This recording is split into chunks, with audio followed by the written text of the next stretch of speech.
Bismillahirrahmanirrahim. Assalamualaikum warahmatullahi wabarakatuh. Alhamdulillahi rabbil alamin. Wa bihi nasta'inu ala umurid dunya waddin. Wassalatu wassalamu ala ashrafil anbiya'i wal mursalin wa ala alihi wa ashabihi ajma'in wa ala man sara ala nahjihi ila yaumiddin.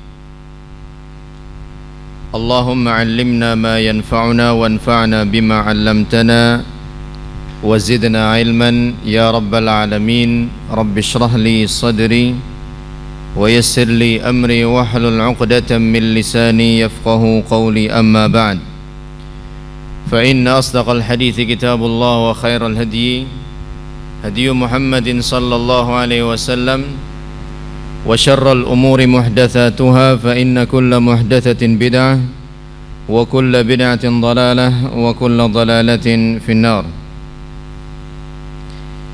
إخواني في الدين rahimani wa rahimakumullah.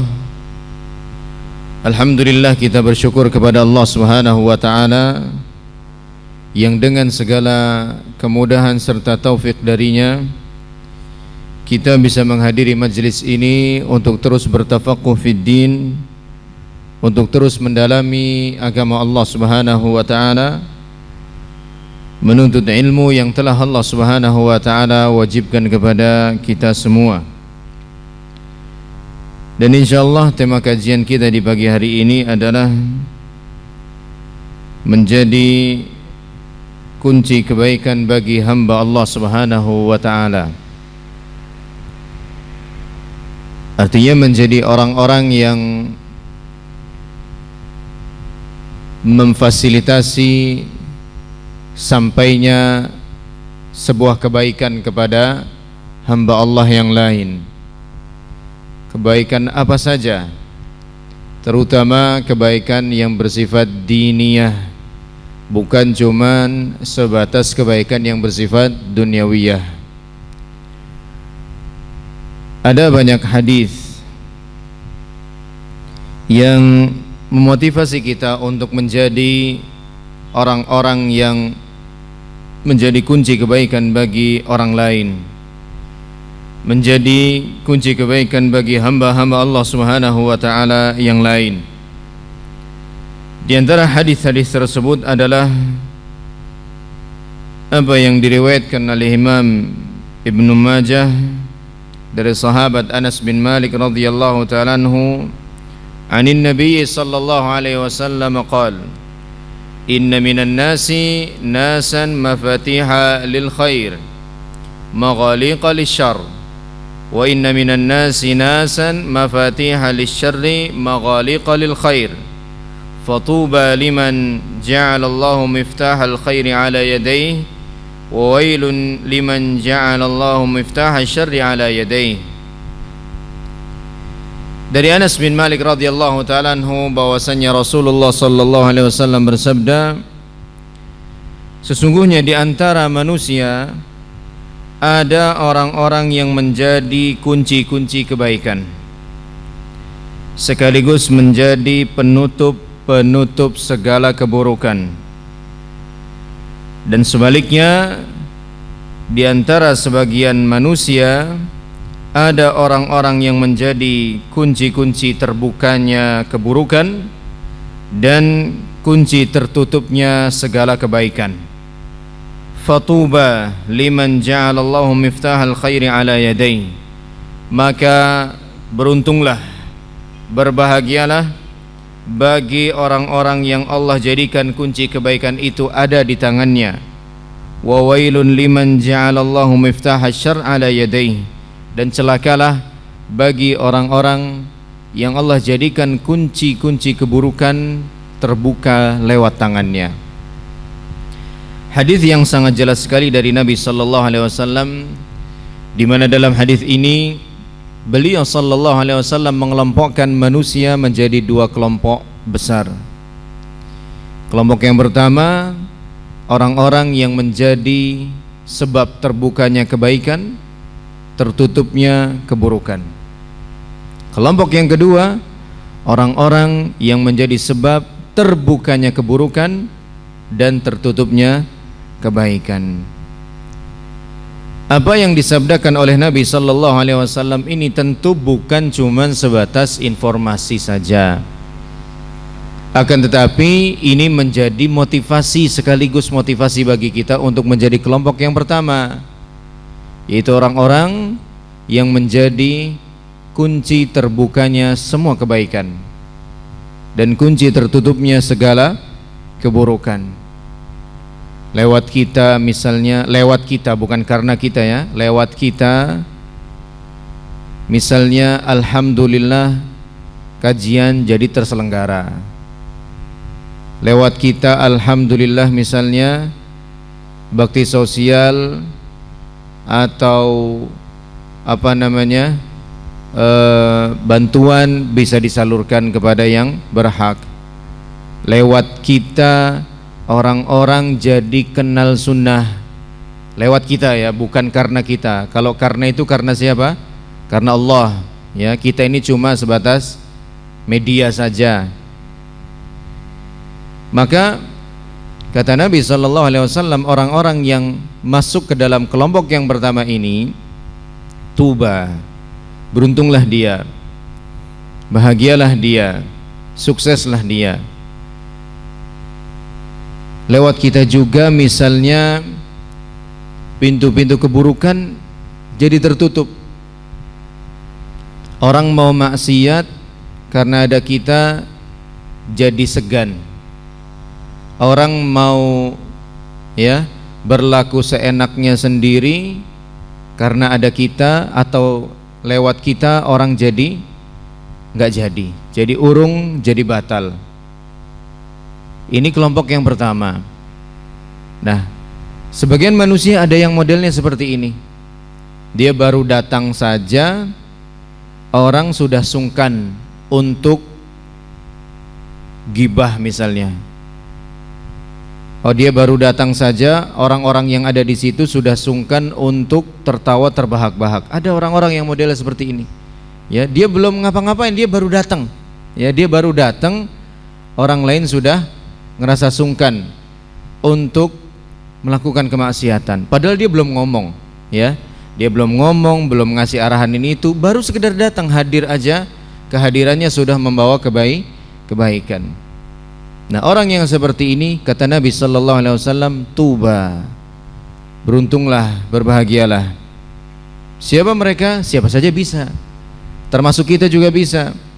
Kan kita kan dimotivasi oleh Nabi sallallahu alaihi wasallam untuk jadi orang yang kayak begini. Ya, lewat kita orang jadi kenal manhaj salaf misalnya. Atau jadi masuk Islam bahkan yang tadinya belum beragama Islam. Maka itu keberuntungan yang besar. Sebagaimana Nabi SAW bersabda dalam hadis yang lain, la an yahdiyallahu bika rajulan khairun laka min humurin na'am.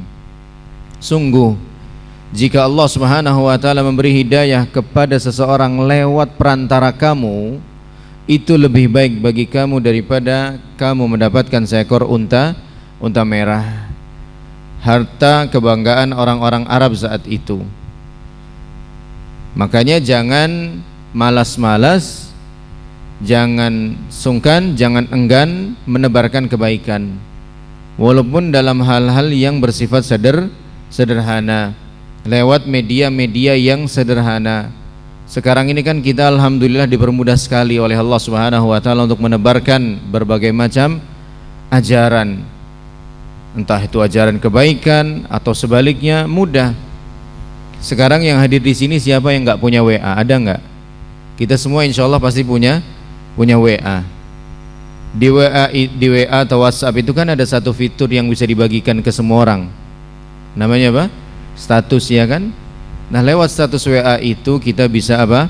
Menyebarkan kebaikan, sekedar menyebarkan informasi kajian atau rangkuman kajian atau kata-kata bijak dari para ulama yang menasihati kita, ya, sehingga kita untuk menyebarkan kebaikan, untuk menjadi kunci-kunci yang membuka kebaikan itu semakin dipermudah oleh Allah Subhanahu wa taala. Tapi di sisi lain, dalam hadis yang sama, Nabi sallallahu alaihi wasallam juga mengkhabarkan sekaligus mewanti-wanti agar kita tidak jadi kelompok yang kedua ini, yaitu apa? Wa inna minan nasi mafatihal lisyarr. Ada orang-orang yang justru menjadi kunci terbukanya segala keburukan. Praktek-praktek kemaksiatan jadi merajalela gara-gara dia, lewat dia, dukungan dia, ya, support dari dia. Bahkan orang makin semangat begitu dia hadir untuk maksiat. Sebaliknya berarti apa? Wa maghaliqa lil khair. Di waktu yang bersamaan dia pun menjadi orang yang menutup terjadinya kebaikan. Orang tadinya mau ngaji jadi nggak ngaji gara-gara apa? Suara musik yang dia setel keras-keras misalnya, ya. Maka kata Nabi sallallahu alaihi wasallam, orang yang kedua ini wailun, celaka dia. Celakalah dia. Sudah enggak menjadi pintu terbukanya kebaikan, malah menjadi pintu terbukanya keburukan. Sekaligus menjadi kunci tertutupnya kebaikan. Nah, ketika Nabi sallallahu alaihi wasallam menjelaskan kedua kelompok manusia ini, beliau sekaligus memotivasi kita untuk menjadi yang pertama dan memperingatkan kita agar tidak menjadi yang kedua. Tinggal selama ini kita evaluasi saja, sudah seberapa jauhkah kita mendekat ke kelompok yang pertama dan menjauh dari kelompok yang kedua. Sudah seberapa semangatkah kita untuk berupaya menjadi kelompok yang pertama, yaitu manusia-manusia yang menjadi kunci terbukanya kebaikan dan tertutupnya segala keburukan. Dan hadis ini masih ada banyak hadis lagi yang lain yang juga senada dengannya, yang pada intinya memotivasi kita untuk menjadi kunci terbukanya kebaikan, mengajarkan kebaikan, mengajarkan Al-Quran walaupun dalam tingkat yang masih dasar. Kalau kita, ya, di negeri kita ini, masyarakat Indonesia sebelum membaca Al-Quran biasanya belajar apa dulu?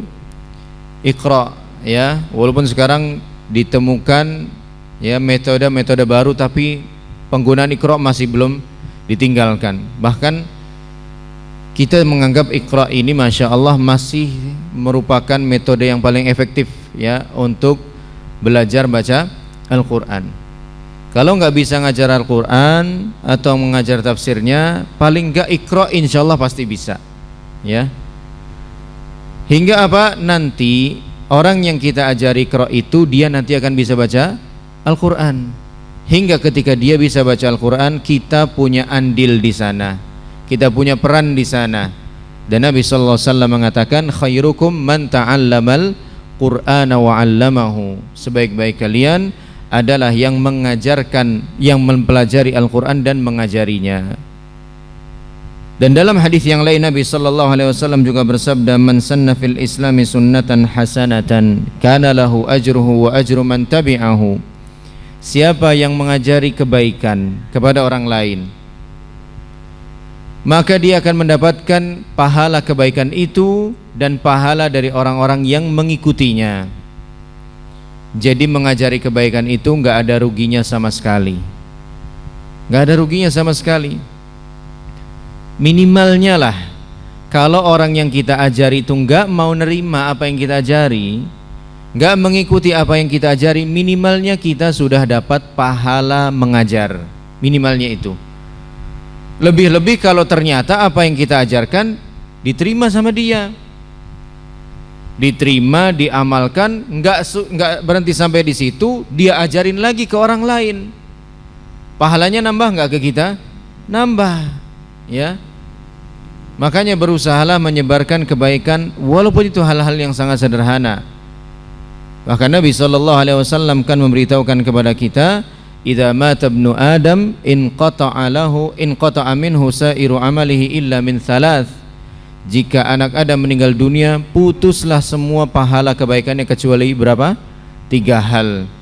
Yang pertama, shadaqatun jariyah, sedekah jariyah yang kemanfaatannya dirasakan oleh kaum muslimin lebih-lebih dalam jangka yang panjang.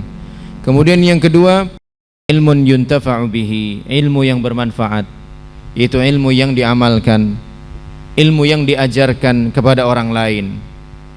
Wa waladin salihin yad'ulah, dan anak saleh yang senantiasa mendoakan dirinya. Maka orang yang paling banyak pahalanya tentu dalam hal ini adalah Rasulullah sallallahu alaihi wasallam. Sekarang kita bisa belajar ini, bisa mengkaji ini karena izin Allah Subhanahu wa taala, kemudian lewat perantara Rasulullah sallallahu alaihi wasallam. Oleh karenanya hendaknya lah kita semangat menjadi orang-orang yang menghantarkan orang lain dalam kebaikan, utamanya keluarga kita sendiri. Ya ayyuhalladzina amanu qu anfusakum wa ahlikum nara. Wahai orang-orang yang beriman, jagalah dirimu dan keluargamu dari api neraka. As-sahabiyul jalil Ali bin Abi Thalib radhiyallahu ta'ala anhu menjelaskan bagaimana cara kita menjaga keluarga dari neraka. Kata beliau, dengan cara mengajari agama kepada mereka.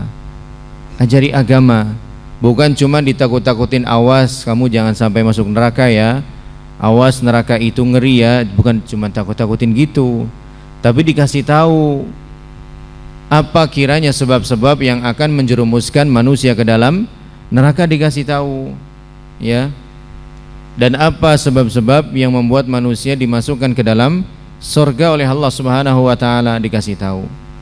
Maksudnya gimana? Ajari halal dan haram, ajari mana yang wajib dilakukan, mana yang wajib atau harus ditinggalkan. Terus kalau kita nggak punya kapasitas ilmu untuk mengajari mereka, bagaimana solusinya? Arahkan mereka untuk belajar di lembaga-lembaga, di tempat-tempat, di sekolah-sekolah yang fokus mengajari ilmu agama, hingga akhirnya nanti mereka bisa belajar, mereka faham, insya Allah dengan sendirinya mereka akan tahu, saya harus jauhi ini, saya harus tinggalkan ini. Dengan begitu berarti kita telah menjaga keluarga dari neraka ya. Kemudian dalam hadis yang lain dari Abu Hurairah radhiyallahu ta'ala anhu, beliau berkata, marran Nabi sallallahu alaihi wasallam ala nafarin julusin. Suatu ketika Nabi sallallahu alaihi wasallam melewati sekelompok sahabat atau sekelompok orang yang sedang duduk-duduk. Kemudian Nabi sallallahu alaihi wasallam bersabda, ala unabbiukum bi khairikum min syarrikum. Nabi bersabda, bertanya kepada mereka, maukah kalian kuberitahu siapa orang yang paling baik di antara kalian dan siapa orang yang paling buruk di antara kalian? Fasakatal qaum, tapi orang-orang itu diam, tidak menjawab apa-apa. Fa'adahan Nabi sallallahu alaihi wasallam thalathan. Kemudian Nabi sallallahu alaihi wasallam mengulangi pertanyaannya sebanyak 3 kali. Barulah mereka menjawab, bala ya Rasulullah, tentu kami mau wahai Rasulullah sallallahu alaihi wasallam. Akhbirna bi khairina min syarrina. Ceritakan kepada kami, jelaskan kepada kami orang yang paling baik di antara kami dari yang paling buruk. Maka beliau sallallahu alaihi wasallam bersabda, khairukum man yurja khairuhu wa yu'man syarruhu wa syarrukum man la yurja khairuhu wa la yu'man syarruhu. Orang yang paling baik di antara kalian adalah, kata beliau, adalah seseorang yang kebaikan bisa diharapkan darinya ya, yang kebaikan bisa diharapkan darinya. Alhamdulillah akhirnya dia datang. Insyaallah kalau dia datang suasana tetap kondusif ya. Insyaallah kalau dia datang, insyaallah tentunya ya, kajian lancar ya, ini itu bisa terlaksana dengan baik. Wa yu'man syarruhu, dan tidak dikhawatirkan akan kejelekannya. Jadi ada orang datang, orang-orang ngerasa biasa aja, nggak harus waspada begitu, ini orang yang paling baik ya. Kita begini apa enggak? Orang kalau kita datang, orang bisa mengharapkan kebaikan dari kita. Kalau kita ada begitu, kalau kita bergabung di situ, orang mengharapkan kebaikan dari kita. Ya, ini orang yang terbaik menurut Nabi SAW. Adapun yang terburuk yang bagaimana?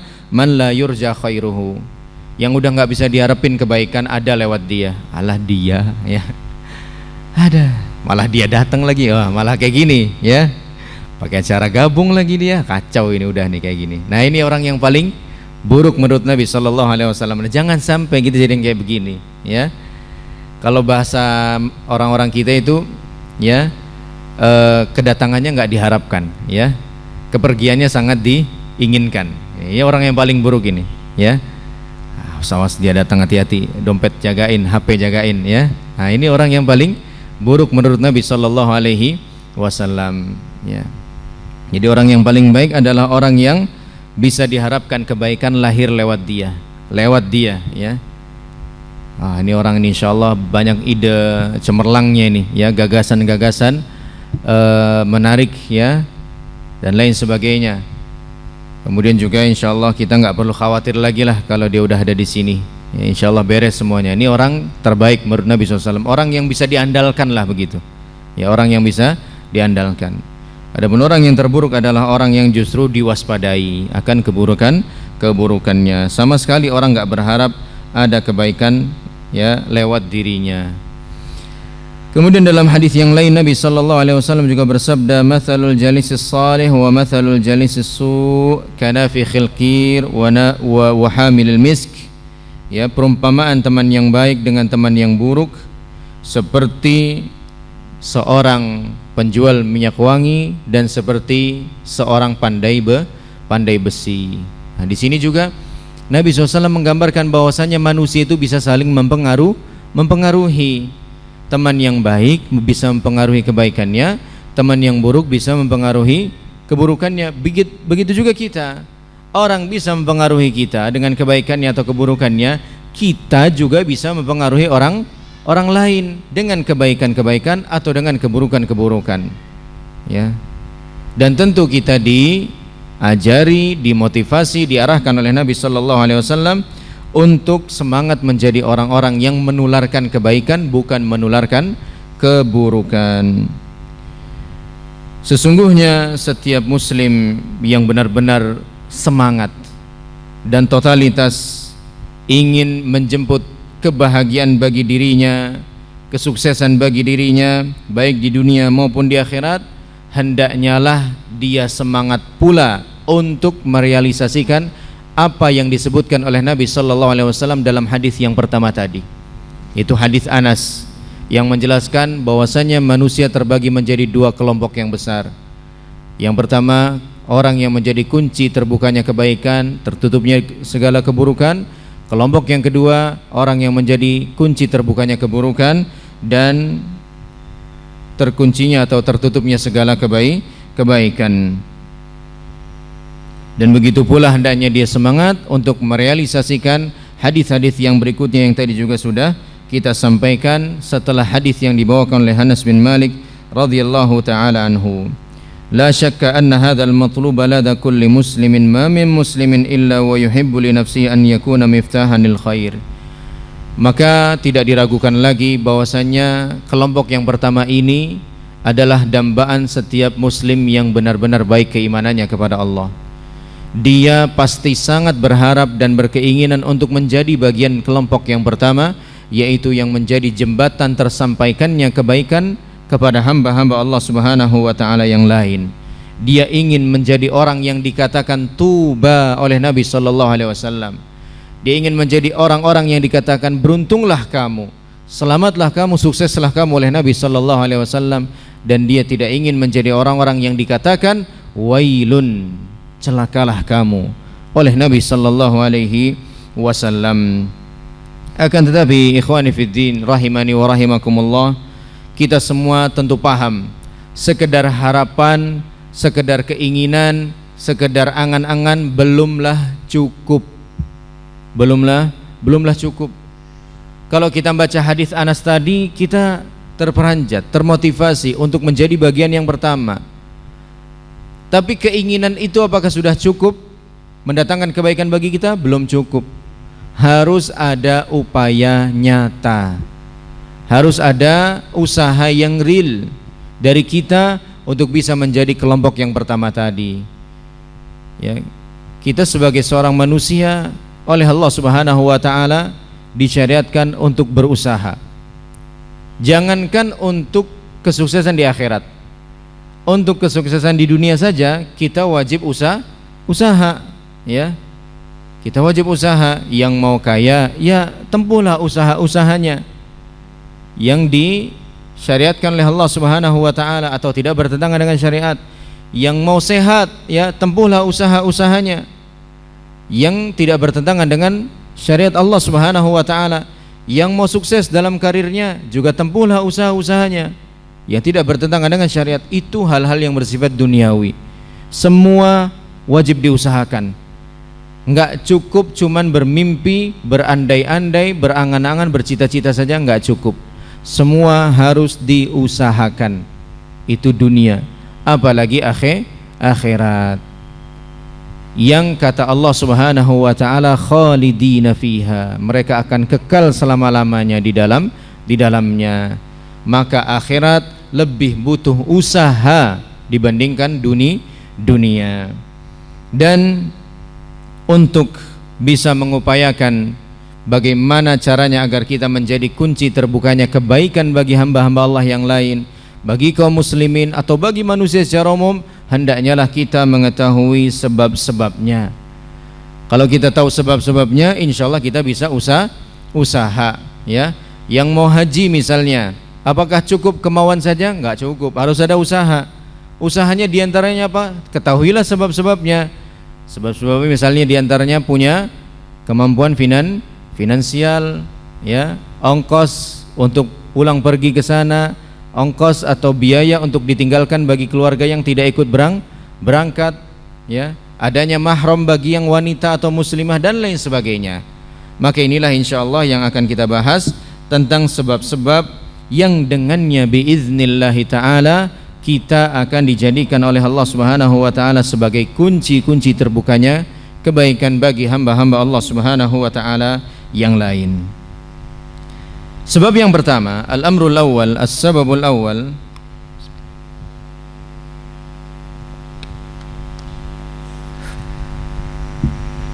al-ilmu bi anna Allah ta'ala huwa khairul fatihin.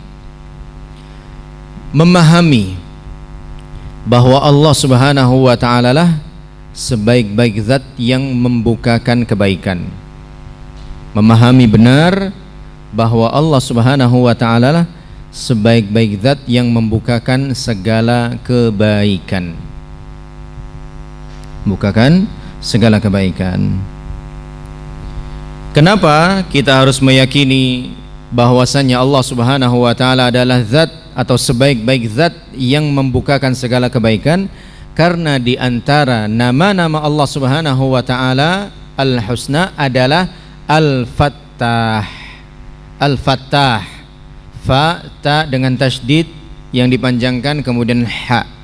Al-fattah, bukan cuman al-fatih tapi al-fattah, yang membukakan, yang benar-benar sanggup membukakan segala macam kebaikan. Hendaknya lah setiap muslim paham bahwasanya Allah Subhanahu wa ta'ala lah yang punya kuasa atas terbukanya segala kebaikan, tersampaikannya segala kebaikan. Itu kunci asalnya ada di tangan siapa? Allah Subhanahu wa ta'ala. Yang bisa kita lakukan cuman usaha. Adapun yang menentukan terbuka atau tidaknya tetaplah Allah Subhanahu wa ta'ala. Apa yang Allah Subhanahu wa ta'ala firmankan di dalam awal surah Al-Insyirah, alam nashrah laka sadrak, alam nashrah laka sadrak, bukankah kami telah melapangkan dadamu.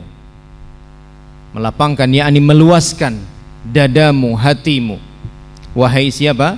Muhammad sallallahu alaihi wasallam. Dijelaskan oleh ulama al-mufassirun bahwasanya kelapangan dada yang diterima oleh Nabi sallallahu alaihi wasallam ini mencakup dua hal. Kelapangan terhadap al-hukm syar'i, al-hukm syar'i, dan kelapangan terhadap al-hukmul qadari. Ya.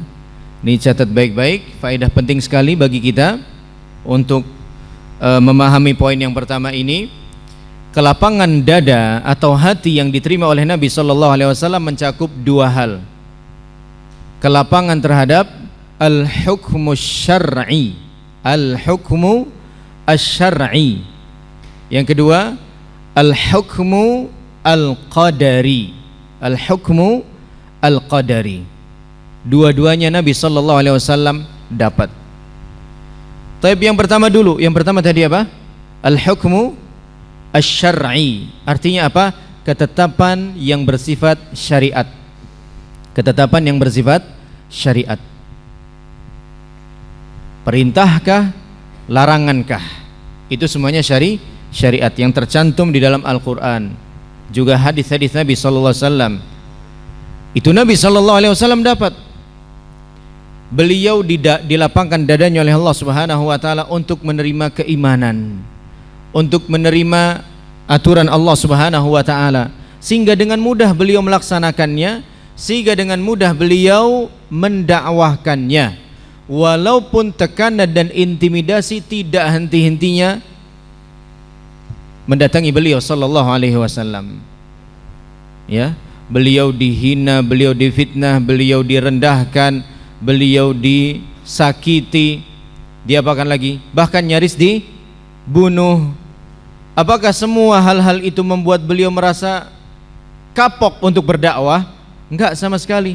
Aduh, udahlah, kayaknya enggak deh. Ya, cukup sampai sini aja. Biar orang lain nanti yang melanjutkan dakwahnya. Enggak begitu. Nabi SAW enjoy aja berdakwah. Dan beliau tetap merasakan sakit. Ya, beliau tetap merasakan sakit. Akan tetapi apa? Rasa sakit itu tidak membuat beliau berhenti. Tidak membuat beliau berhenti. Kenapa? Karena dilapangkan dadanya oleh Allah Subhanahu wa taala. Ya. Makanya untuk menerima al-hukmu syar'i, kita juga untuk bisa menerima al-hukmu syar'i, ketentuan Allah dalam syariat ini boleh, ini enggak boleh, ini harus, ini lakukan, ini tinggalkan, kita butuh kelapangan dada. Ya, kelapangan hati.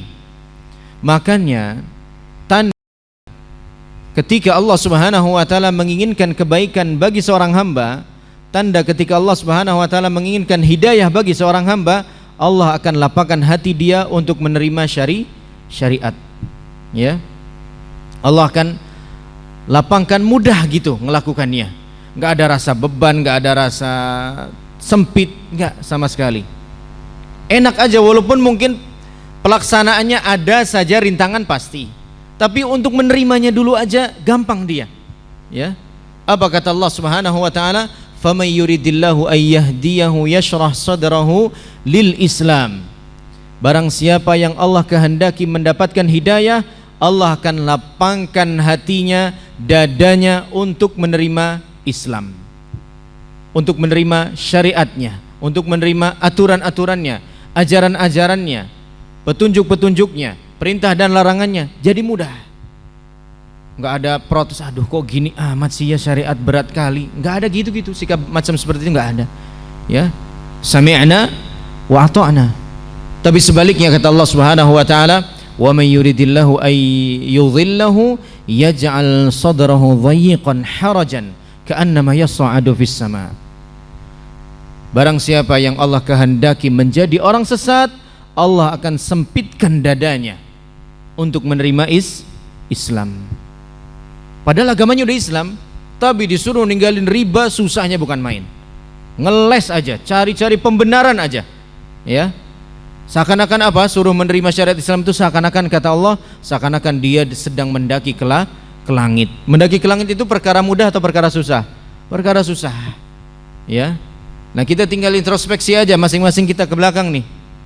Bagaimana sikap kita di dalam menerima aturan Allah Subhanahu wa taala? Lapangkah dada kita atau sempitkah dada kita?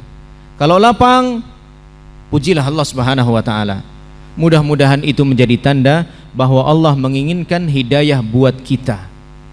Tapi kalau sempit, ngeluh aja bawaannya, ya, disuruh ini suruh itu sama Allah, dilarang itu sama Allah, malah enggak terima aja bawaannya, khawatirlah kalau Allah Subhanahu wa taala menghendaki kita jadi orang yang sesat. Ya. Itu yang pertama, al-hukmu syar'i, diterima oleh Nabi SAW. Yang kedua tadi apa? Al-hukmu al-qadari, ketetapan yang bersifat takdir, yaitu musibah-musibah. Ya. Musibah-musibah pasti datang. Walaupun kepada seorang nabi, dia pasti datang. Bahkan para nabilah orang-orang yang paling banyak musibahnya, paling banyak ujiannya. Asyaddun nas ibtila'an al-anbiya. Kata Nabi SAW, orang yang paling banyak ujiannya adalah para nabi. Nabi diuji sebagaimana kita diuji. Sebagai seorang manusia biasa beliau diuji dengan kekurangan harta, ya, dengan hidup yang begitu ala kadarnya, memprihatinkan.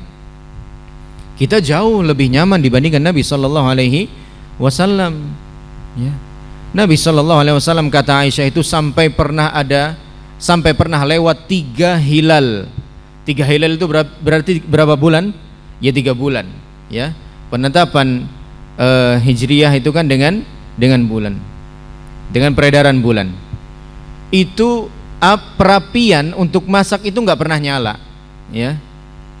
Kenapa kok nggak pernah nyala? Ya karena nggak pernah ada yang bisa dimasak. Terus Aisyah menjelaskan, makanan kami selama 3 bulan itu ya cuma minum air putih dan kurma aja udah. 3 bulan makan kurma air putih aja udah. Kita sampai begitu nggak? Nggak sampai, ya.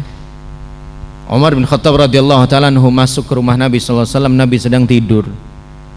Kemudian Umar pun menoleh ke arah kanan kiri rumah Nabi sallallahu alaihi wasallam, nggak ada apa-apa.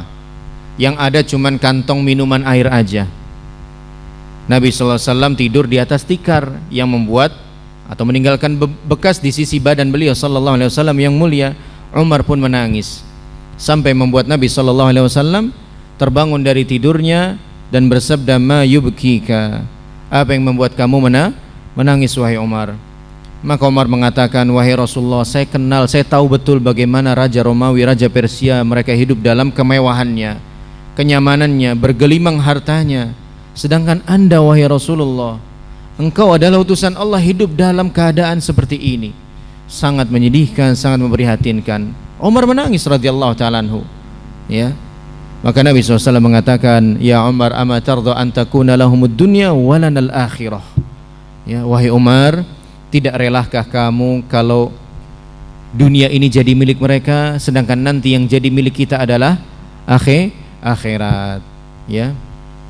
Nabi SAW ridho dengan kondisi itu. Bahkan bukan cuma ridho tapi bersyukur. Tingkatan manusia itu kan di dalam menerima kesulitan, ujian-ujian itu kan ada 4, ya. Tingkatan manusia di dalam menyikapi ujian itu kan ada 4. Yang paling bawah nih, kalau diuji, yang paling level paling mendasar, paling jelek, ya, menghadapi ujian itu, merespon ujian itu dengan keluhan, dengan ketidakterimaan. Ini yang paling jelek nih, ya. Naik 1 tingkat lagi, orang yang menyikapi ujian-ujian tadi dengan kesabaran. Ini peringkat ketiga, mendingan daripada yang keempat. Naik 1 tingkat lagi ke peringkat kedua, menghadapi ujian tadi dengan ridho. Ini lebih baik daripada yang cuma sabar, ya. Paling bawah tadi apa? Ketidakterimaan, mengeluh, ya. Kemudian yang ketiga apa? Dengan sabar, ya. Dicatat makanya biar nggak lupa, ya. Kemudian naik 1 peringkat, di peringkat 2 ada apa? Ridho, ya. Kemudian peringkat yang pertama adalah menghadapi, merespon ujian-ujian tadi dengan rasa syukur.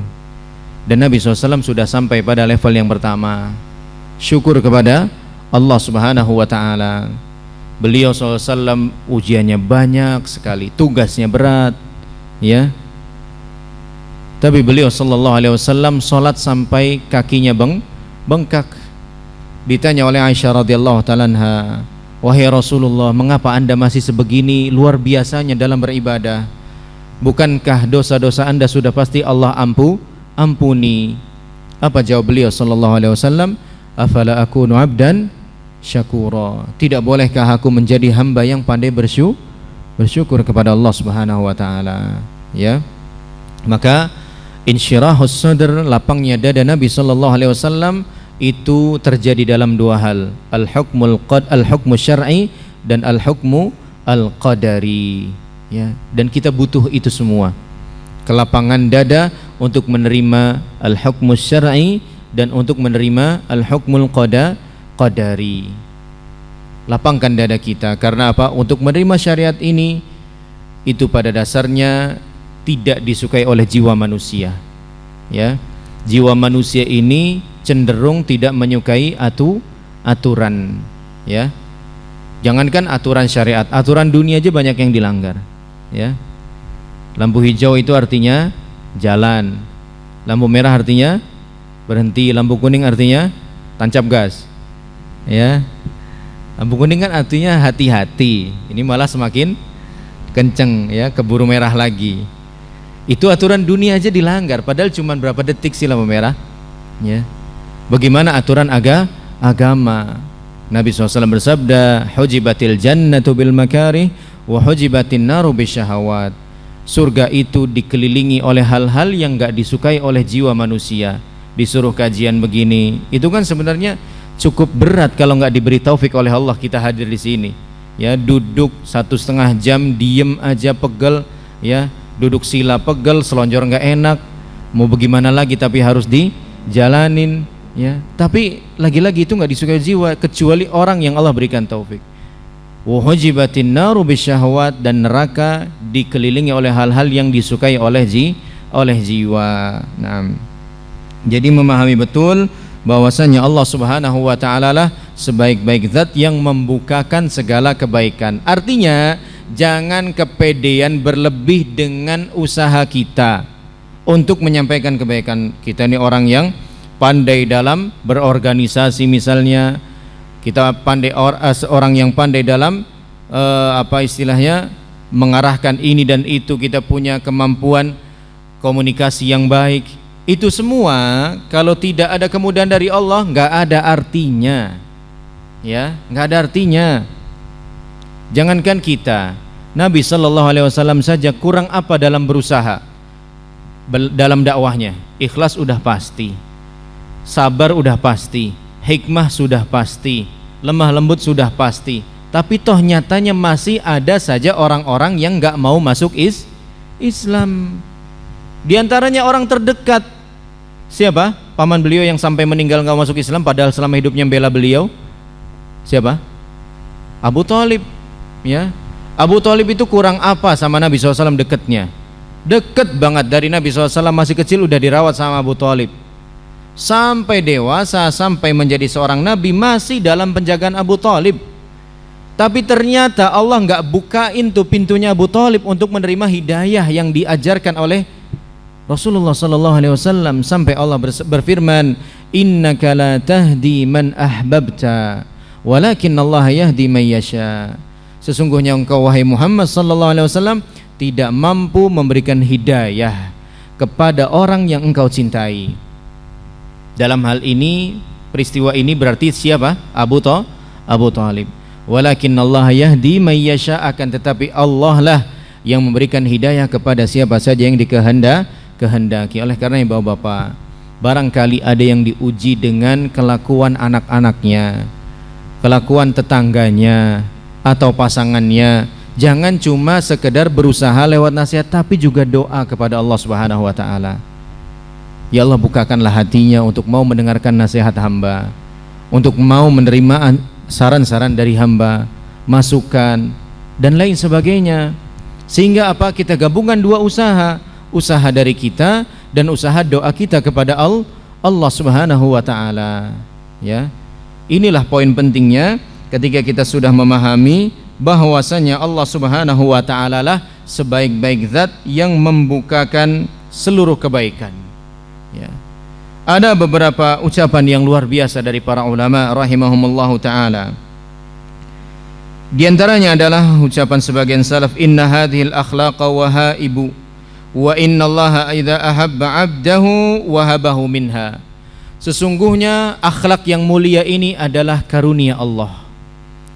Dan jika Allah Subhanahu wa taala mencintai seorang hamba, Allah akan memberikannya akhlak yang mulia. Poin yang kita dapat ambil dari ucapan ini adalah bahwasannya kebaikan termasuk akhlakul karimah merupakan pemberian Allah. Oleh karenanya mintalah kepada zat yang mampu memberikannya, yaitu siapa? Allah Subhanahu wa ta'ala. Kemudian perkataan yang lain lagi dari Mutarrif bin Abdullah bin Syikhir rahimahullahu ta'ala, salah seorang ulama di masa tabi'in. Beliau berkata, ucapan yang sungguh luar biasa, lau ukhrija qalbi wa ju'ila fi yasari waji'a bil khairati kulliha wa ju'ilat fi yamini lam astati' an aj'ala syai'an min hadhihi al khairati fi qalbi illa an yakuna Allahu alladhi yadha'uhu. Mutarrif bin Abdullah bin Syikhir mengatakan, seandainya hatiku ini dikeluarkan, kemudian ku genggam dengan tangan kiriku, kemudian seluruh kebaikan, ajaran-ajaran yang baik, petunjuk-petunjuk yang baik, arahan-arahan yang baik ditaruh di tangan kananku, niscaya aku tidak akan mampu memasukkan seluruh kebaikan ini di dalam hatiku tadi. Aku nggak mampu, kecuali jika apa? Kecuali jika Allah Subhanahu wa ta'ala yang menghendakinya. Ya, artinya kalau sampai se ekstrim ini begitu loh ya, gambarannya hati kita dikeluarin, ditaruh di tangan kiri, semua ajaran kebaikan, nasihat-nasihat, saran-saran, petunjuk-petunjuk ditaruh di tangan kanan, sampai kapanpun kita nggak akan pernah bisa memasukkan kebaikan dalam hati kita yang ada di tangan kiri ini, nggak bisa, kecuali jika apa? Jika Allah Subhanahu wa ta'ala yang menghendaki, Allah yang meletakkannya. Maka poin inti daripada sebab yang pertama ini adalah husnul iltija'i ilallah, benar-benar totalitas dalam bersandar kepada Allah Subhanahu wa ta'ala. Ya, ada yang pengen orang tuanya juga paham manhaj salaf, ada yang pengen orang tuanya juga paham sunnah. Jangan cuman usaha kita sebagai manusia saja, artinya cuman nasihat saja, kemudian kita melupakan doa. Jangan ya, kita usaha dengan nasihat misalnya, tapi di sisi yang lain kita sambil berdoa kepada Allah Subhanahu wa ta'ala. Wahidat yang membolak-balikan hati, wahidat yang membukakan seluruh kebaikan, wahidat yang menguasai seluruh hati hambanya. Bukakanlah pintu hati kedua orang tua hamba untuk juga mau menerima hidayah sunnah ini, untuk juga mau memahami dan mengamalkan manhaj salaf ini, dan lain sebagainya. Atau anak-anak yang qadarlah sebagian bapak-bapak diuji oleh Allah Subhanahu wa ta'ala dengan kenakalan anak-anaknya, jangan lupa berdoa kepada Allah, sebut nama mereka. Ya Allah, anakku si fulan, berilah dia petunjuk, bukalah hatinya untuk menerima nasihatku, nasihat teman-temannya yang baik, ustadz-ustadznya, guru-gurunya. Jauhkan dia dari pergaulan yang buruk. Sebut nama dia dalam doa kita, ya. Maka poin inti daripada sebab yang pertama ini adalah totalitas dalam bersandar penuh kepada Allah Subhanahu wa ta'ala lewat doa. Kemudian sebab yang kedua, ikhwani fiddin rahimani wa rahimakumullah, tauhidullahi wa ikhlasuddini lahu, mentauhidkan Allah Subhanahu wa ta'ala dan memurnikan ibadah atau agama hanya untuknya.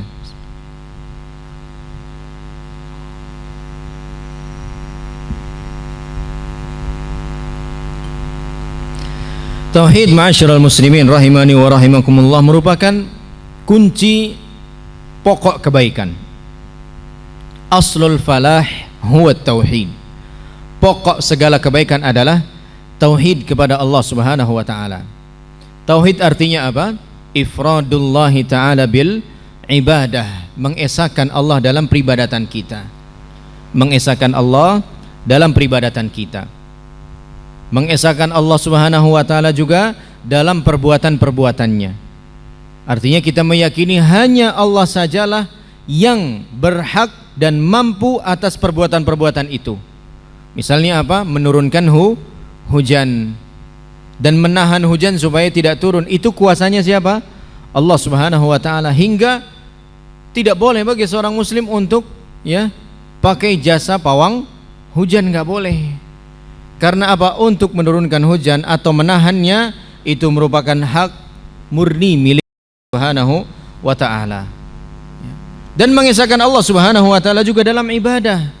Segala macam ibadah kita persembahkan hanya untuk Allah Subhanahu wa ta'ala, apapun itu.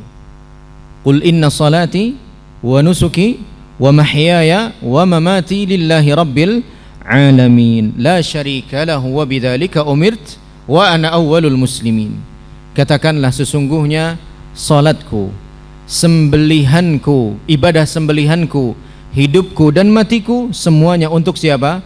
Untuk Allah Subhanahu wa taala, Rabb semesta alam. La syarikalah, tidak ada sekutu baginya. Wa bidzalika umirt, dan dengan yang demikianlah aku diperintah oleh Allah Subhanahu wa taala. Wa ana awwalul muslimin, dan akulah orang yang pertama kali berserah diri kepada Allah Subhanahu wa taala. Dan tauhid, ma'asyiral muslimin rahimani wa rahimakumullah, adalah wasiat para nabi dan para rasul afdal alaihim afdalus salatu wassalam. Sampai menjelang wafat, para nabi itu masih selalu mengingatkan umatnya, keluarganya untuk menjaga kemurnian tauhid.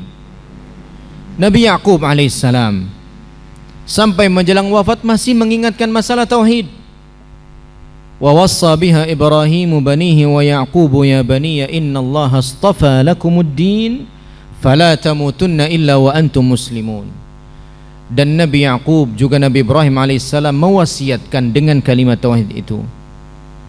Sesungguhnya Allah Subhanahu wa taala telah memilih kalian, memilihkan agama ini bagi kalian. Beliau mengajak bicara anak-anaknya. Oleh karenanya janganlah kalian semua meninggal dunia wahai anak-anakku kecuali dalam keadaan muslim, mukmin, bertauhid. Am kuntum syuhada? Apakah kalian wahai umat Muhammad sallallahu alaihi wasallam tidak menjadi saksi idh hadara Yaqub al-maut, ketika kematian itu mendatangi Nabi Yaqub alaihissalam. Idh qala li banihi ma ta'buduna min ba'di. Apa yang beliau pesankan kepada anak-anaknya? Beliau berkata, apa yang nanti akan kalian sembah sepeninggalku. Beliau masih mau memastikan sampai detik akhir nih. Nah anak, nanti kalau bapak udah nggak ada, kalian beribadah nyembah siapa? Ya, apakah kalian masih akan menyembah Allah Subhanahu wa taala atau yang lain? Ma ta'buduna min ba'di, apa yang akan kalian sembah sepeninggalku nanti kalau aku sudah enggak ada? Qalu na'budu ilahaka wa ilaha abaika Ibrahim. Kami akan tetap menyembah Tuhanmu, Tuhan ayahmu yaitu Nabi Ibrahim alaihissalam. Ya, jadi yang dipesankan oleh bapak kepada anaknya bukan sekedar, "Le, nanti kamu mau kerja apa kalau bapak udah enggak ada? Mau tinggal di mana, mau sama siapa?" Itu penting, tapi ada hal yang jauh lebih penting lagi. Nabi kita Nabi Muhammad sallallahu alaihi wasallam juga sama. Ya, menjelaskan tauhid sampai beberapa saat sebelum meninggal dunia. Sallallahu alaihi wasallam. Ya. Beliau sallallahu alaihi wasallam bersabda, "La'natullahi 'alal yahudi wan nasara ittakhadhu qubur anbiya'ihim masajid." Allah Subhanahu wa taala melaknat orang-orang Yahudi dan Nasrani karena mereka menjadikan kuburan-kuburan nabi mereka sebagai tempat beribadah. Ini masalah tauhid bukan? Masalah tauhid. Ya, itu disampaikan oleh Rasulullah sallallahu alaihi wasallam sampai menjelang wafat beliau sallallahu alaihi wasallam. Maka jangan pernah remehkan masalah tauhid. Kajian-kajian tauhid juga dengarkanlah, hadirilah, jangan cuma Allah tauhid paling gitu aja, mengesahkan Allah, tidak berbuat syirik. Intinya kan itu, udahlah yang lain aja mendingan ngapain kayak. Enggak, jangan begitu. Ya. Nabi itu kurang paham apa sih sama tauhid? Udah paham banget. Yang diajak bicara juga udah paham banget para sahabat, tapi Nabi nggak kepedean. Udah tenanglah, aman sahabat begitu. Udah nggak akan jadi musyrik lagi mereka, nggak kayak gitu Nabi SAW. Nabi Yakub juga nggak kayak begitu, padahal anaknya Nabi Yakub juga nabi. Nabi siapa? Nabi Yusuf alaihissalam. Maka kita harus lebih waspada lagi. Jangan pernah bosan belajar tauhid. Jangan pernah bosan menghadiri kajian-kajian tauhid, karena pintu-pintu kesyirikan jumlahnya sangat banyak dan senantiasa terperbaharui dari masa ke masa. Ya, dari tempat ke tempat, dari waktu ke waktu. Al jannatu la yumkinu dukhuluha illa bitauhid. Surga, yaitu kesuksesan, kebaikan terbesar bagi seorang mukmin, itu tidak akan mungkin dimasuki kecuali jika seorang hamba itu bertauhid kepada Allah Subhanahu wa taala. Siapa yang bilang? Rasulullah sallallahu alaihi wasallam bersabda, "La yadkhulul jannata illa nafsun mu'minatun." Tidak akan ada jiwa yang masuk surga kecuali jiwa yang beriman kepada Allah Subhanahu wa taala saja. Yang beriman berarti yang apa? Yang bertauhid. Ya. Boleh enggak kita mengklaim surga hanya miliknya orang-orang yang beriman? Boleh. Ya. Orang-orang yang beriman enggak berhak masuk surga. Boleh mengklaim seperti itu? Boleh. Kenapa? Karena ini pernyataan dari Rasulullah sallallahu alaihi wasallam. Jangan terjebak oleh ucapan-ucapan orang-orang yang menyesatkan, yang seakan sangat bijak. Kamu nggak usah sok menang sendirilah, sok paling benar sendirilah, ya. Ngerasa yang Islam doang yang masuk surga, yang lain nggak boleh. Surga itu terluas buat orang Islam doang, ya. Akhirnya apa? Kita kebawa omongan seperti itu, syubhat-syubhat semacam itu. Hasilnya apa? Nggak berani menyatakan bahwasannya yang berhak masuk surga cuman seorang muslim. Padahal ini pernyataan Nabi SAW, ya. Mana yang kita pilih, ucapan orang semacam itu atau ucapan Nabi kita sendiri? Ucapan Nabi kita sendiri, ya. Ucapan Rasulullah sallallahu alaihi wasallam, seorang yang tidak mungkin berdusta, seorang yang tidak mungkin mengkhianati risalah Allah Subhanahu wa taala. Dan kalimat tauhid itu adalah kalimat la ilaha illallah, di mana dia merupakan kunci pembuka surga. Akan tetapi kunci ini, ya, yaitu la ilaha illallah, tidak mungkin akan benar-benar berfungsi kecuali jika persyaratannya sudah terpenuhi. Jadi kunci surga itu apa? Tauhid, yaitu kalimat la ilaha illallah. Tapi kalimat la ilaha illallah ini sendiri ada syarat-syaratnya yang harus kita penuhi agar benar-benar berfungsi kuncinya tadi. Hal ini disebutkan oleh Wahab bin Munabbih rahimahullahu ta'ala, salah seorang ulama di kalangan tabi'in, yaitu beliau ditanya, alaysa la ilaha illallah miftahal jannah? Bukankah kalimat tauhid la ilaha illallah adalah kunci pembuka surga? Maka Wahab bin Munabbih mengatakan, bala, benar apa yang kamu bilang, walakin laisa miftahun illa walahu asnan. Akan tapi ketahuilah, yang namanya kunci itu pasti punya gerigi, ya. Fa in jita bimiftahin lahu asnan futiha laka. Kalau kamu membawa kunci yang ada geriginya, maka pintu surga itu akan terbuka. Wa illa lam yuftah laka. Tapi kalau kunci yang kamu bawa itu enggak ada geriginya, maka pintu surga enggak akan terbuka. Kunci gerigi inilah yang disebut oleh para ulama sebagai syarat kalimat la ilaha illallah. Syarat-syarat yang telah disebutkan oleh para ulama ada 7 syarat. Yang pertama adalah al-ilmu, mengilmui kalimat la ilaha illallah itu sendiri. Ya, jangan cuman tahu lafadznya la ilaha illallah tapi enggak tahu maknanya. Maknanya apa? Apakah tiada Tuhan selain Allah ataukah apa? Apa maknanya? Ini enggak jawab, enggak tahu apa tawaduk nih. Ya. Apa takut ketahuan? Maknanya apa? Tiada ilah yang berhak disembah kecuali Allah, dengan benar kecuali Allah. Tiada ilah yang berhak disembah dengan benar kecuali Allah. Ya, maknanya. Rukunnya berapa? Rukunnya 2. An-nafyu wal itsbat. Peniadaan dan penetapan. Peniadaan itu yang mana? Potongan yang pertama, la ilaha, itu peniadaan. Apa yang ditiadakan? Semua sesembahan selain Allah ditiadakan. Bahwasanya sesembahan itu merupakan sesembahan yang batil, yang tidak sah. Ini rukun yang pertama, yaitu an-nafyu, peniadaan. Rukun yang kedua al-itsbat, penetapan, yaitu pada kalimat illallah. Penetapan bahwasanya ketuhanan yang benar, yang hak hanyalah milik Allah Subhanahu wa taala. Ya. Maka kita harus mengilmui kalimat la ilaha illallah itu sendiri. Jangan sampai cuman qomat kamit la ilaha illallah tapi enggak tahu apa maksud daripada la ilaha illallah. Masyarakat kufar Quraisy di zaman Nabi sallallahu alaihi wasallam itu paham betul konsekuensi kalimat la ilaha illallah. Makanya sebagian mereka menolak untuk mengikrarkan la ilaha illallah karena paham konsekuensinya. Apa konsekuensi kalau orang sudah mengatakan la ilaha illallah? Konsekuensinya tidak boleh lagi mempersembahkan ibadah kepada selain Allah. Itu konsekuensi terbesarnya itu. Ya, tidak boleh lagi mempersembahkan ibadah kepada selain Allah Subhanahu wa taala. Makanya Abu Lahab dan kawan-kawan itu nolak mengucapkan la ilaha illallah. Ya. Kalaulah kalimat la ilaha illallah maknanya cuma sekedar mengakui Allah sebagai Tuhan, mereka kira-kira bakal nolak nggak mengucapkannya? Nggak bakal nolak. Ya. Kalaulah kalimat la ilaha illallah maknanya, konsekuensinya cuma sebatas mengakui Allah sebagai Tuhan, orang-orang kufar Quraisy nggak akan nolak mengucapkan la ilaha illallah. Kalau cuma itu konsekuensinya. Tapi ternyata konsekuensinya jauh lebih daripada itu. Mengakui Allah sebagai Tuhan satu-satunya dan mengakui Allah sebagai satu-satunya zat ilah yang berhak disembah. Berhala-berhala nggak boleh lagi disembah. Nah, konsekuensi inilah yang akhirnya membuat orang-orang kufar Quraisy mundur untuk mengikrarkan kalimat la ilaha illallah. Mereka nggak mau ninggalin sesembahan-sesembahan itu. Tabban laka ya Muhammad, alihada jama'atana aj'altal alihata ilaha wahida, inna hadza la syai'un ujab. Kata dia, celaka kamu wahai Muhammad, apakah kamu kumpulkan kami semua hanya untuk perkara seperti ini? Maksudnya menyembahnya kepada Allah saja.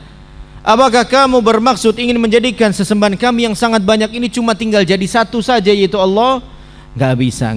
Ini merupakan perkara yang nggak bisa kami terima, kata mereka.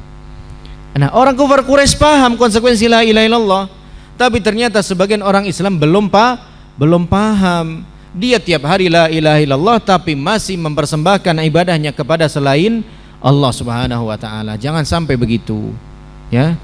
Di antara konsekuensi la ilaha illallah juga apa? Berlepas diri dari segala bentuk kekufuran. Berlepas diri dari semua pelaku kekufuran. Itu juga konsekuensi. Ya. Abu Jahal paham betul konsekuensi ini. Makanya ketika Nabi sallallahu alaihi wasallam mendakwahi Abu Thalib untuk mengucapkan la ilaha illallah, apa ucapannya Abu Jahal yang hadir di situ juga? Atarghabu an millati Abdul Muttalib. Wahai Abu Thalib, kamu mau mengkhianati keyakinan bapak kita sendiri? Ya. Kalau kamu mengucapkan la ilaha illallah seperti yang Muhammad suruh kepada kamu, kamu mau menjadi pengkhianat. Ya. Artinya kita udah jadi beda kalau kamu sampai mengucapkan kalimat la ilaha illallah. Orang Islam sekarang malah saling mengucapkan selamat hari raya kepada pemeluk agama yang lain. Padahal kan kalau sudah la ilallah harusnya berlepas diri. Lakum dinukum waliyadin. Kan begitu. Jadi syarat yang pertama adalah al-ilmu, mengilmui segala hal yang terkait dengan la ilaha illallah. Kemudian yang kedua al-yaqin, meyakininya. Nggak boleh ada ragu-ragu sedikit pun.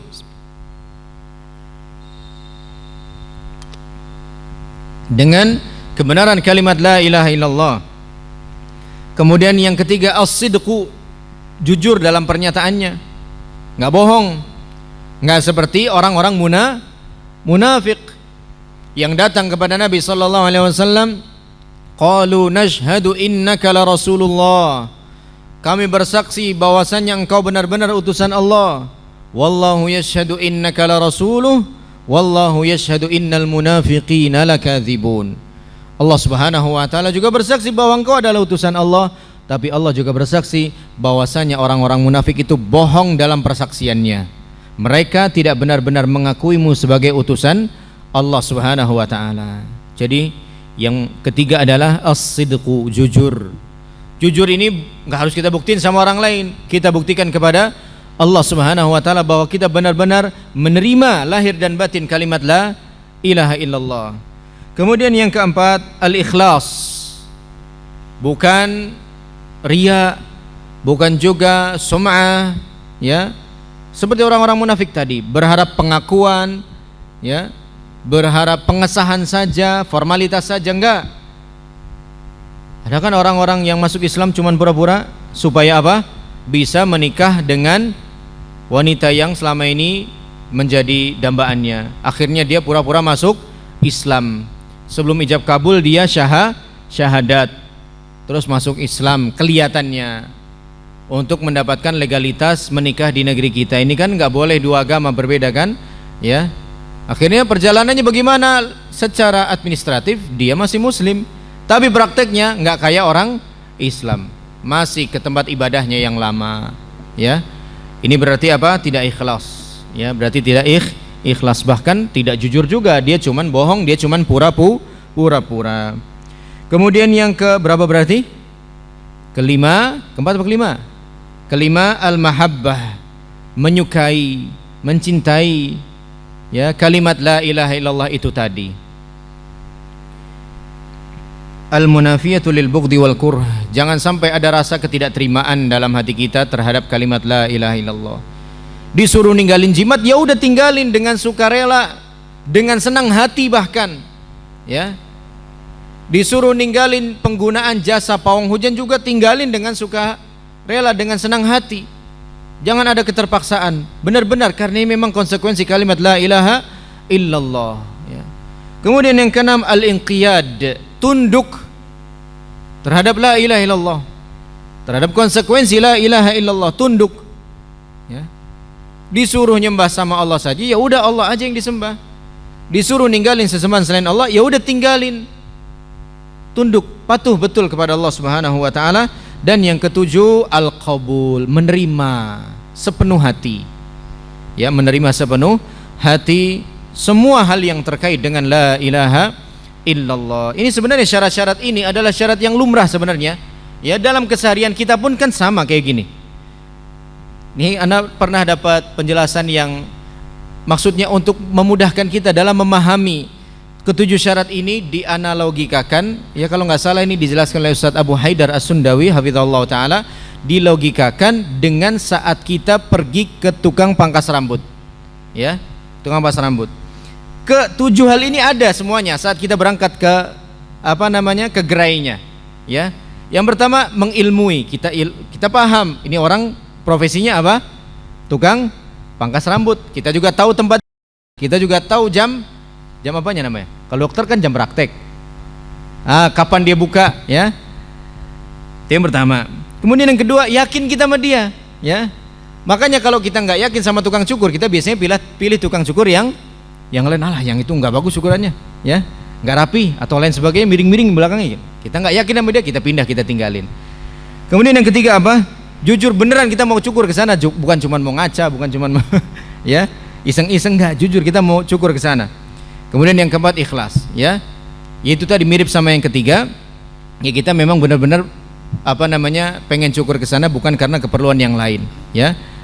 Kemudian yang kelima, kita suka sama dia. Maksudnya sama cara kerjanya, sama hasilnya, sama jasanya, kita suka sama dia. Dan yang keenam, tunduk. Kita ada yang lawan nggak sama tukang cukur? Nggak ada kan, suruh noleh kanan, kiri ya kiri, nunduk ya nunduk, ya. Mau raja mau presiden sekalipun kalau sama tukang cukur pasti tunduk dia, ya. Emang ada nunduk Pak, nggak mau saya begitu kan? Nggak ada, semuanya tunduk, ya. Dan yang ketujuh, menerima, ya, terima, ya. Ini dipotong ya Pak, ini dipotong, bagian sini dikurangi, sini sedikit aja, terima, ya. Nah, itu analogika yang mudah saja ya untuk memahami ketujuh syarat ini. Fahadhil kalimatul azimatu kalimatut tauhid allati hiya miftahul jannah, yajibu ala man arada an yakuna miftahan lil khair ala nafsi wa ala al akharin an yuhaqqiqat tauhida. Ini merupakan kalimat yang sungguh agung, yaitu kalimat tauhid, yang mana dia merupakan kunci surga. Wajib dimiliki oleh siapapun yang hendak menjadi kunci pembuka kebaikan. Ya, kalau kita ingin menjadi hamba Allah yang membukakan pintu kebaikan, kita wajib punya kunci ini, yaitu tauhid. Artinya apa? Orang yang nggak bertauhid nggak mungkin bisa jadi kunci pembuka kebaikan. Kenapa? Karena dia sendiri aja belum dapat kunci itu. Ya. Kalau dalam pepatah Arab dikatakan faqidus syai' la yu'ti. Ya. Seorang yang nggak mempunyai sesuatu nggak akan bisa berbagi. Ya. Seorang yang nggak mempunyai sesuatu nggak akan bisa berbagi dalam hal apapun itu. Berbagi kebahagiaan sementara dia sedih. Bisa nggak dia berbagi kebahagiaan sementara dia lagi sedih? Nggak bisa, ya. Faqidus syai' la yu'ti. Seseorang yang tidak memiliki sesuatu tidak mungkin bisa berbagi sesuatu itu. Ya, pengen berbagi uang sementara dia nggak punya uang, bagaimana dia bisa berbagi? Nggak bisa berbagi. Nah, termasuk ini, ya. Orang pengen berbagi kebaikan sementara dia belum punya kebaikan itu. Pengen membagikan kunci kebaikan sementara dia sendiri belum punya kuncinya, ya. Maka siapa saja yang berkeinginan menjadi kunci pembuka kebaikan, hendaklah dia punya kunci yang satu ini, yaitu Tauhid kepada Allah Subhanahu wa taala wajib hukumnya, ya. Enggak bisa ditawar-tawar lagi, enggak bisa dinegosiasi lagi. Kita harus bertauhid. Kalaupun kita enggak berhasrat gitu jadi kunci kebaikan bagi orang lain, minimalnya kita kan juga pengen bahagia buat diri kita sendiri. Maka syarat kebahagiaan itu adalah apa?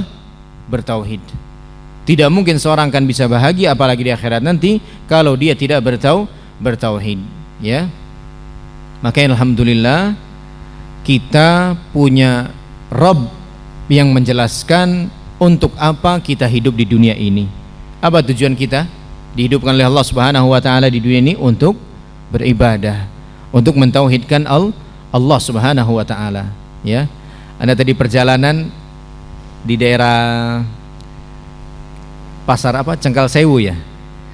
Situ ngantri ada truk-truk panjang beriringan, ya. Ada salah satu truk begitu. Biasa ada pesan-pesan kan yang ditulis di truk itu, ya. Bunyi pesannya kurang lebih begini, ya. Hidup itu kalau nggak punya tujuan sama seperti orang yang mules nggak ketemu WC, ya. Apa? Gelisah, ya.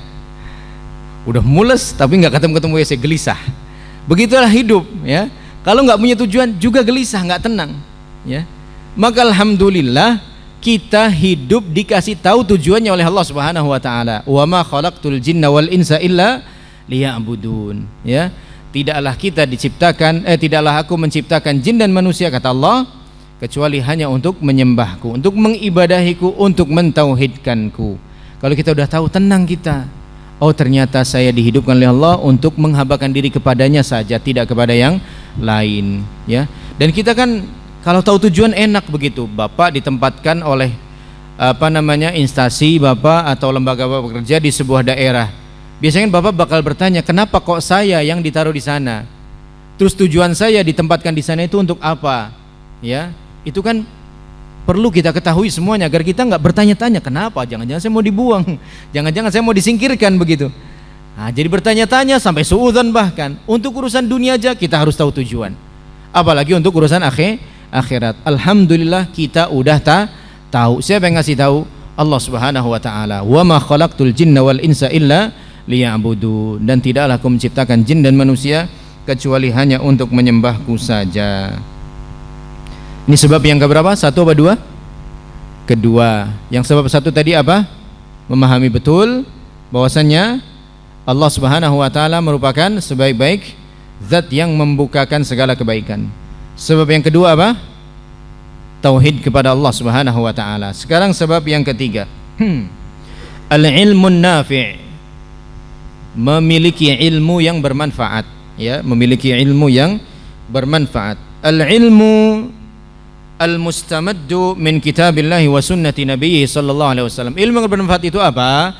Ilmu yang bersumber dari Al-Qur'an dan As-Sunnah. Itu mutlak bermanfaat, ya. Mutlak bermanfaat. Adapun ilmu dunia tergantung nanti dipakai buat apa, ya. Kalau dipakai buat kebaikan sesuai dengan syariat Allah, jadi dia ilmu bermanfaat, ya. Ilmu apa misalnya? Ilmu arsitektur misalnya, ya. Itu ilmu yang masih apa ya istilahnya, masih netral begitu. Belum dikatakan sebagai ilmu yang bermanfaat atau ilmu yang tidak bermanfaat. Sampai kapan? Sampai dipakai buat apa?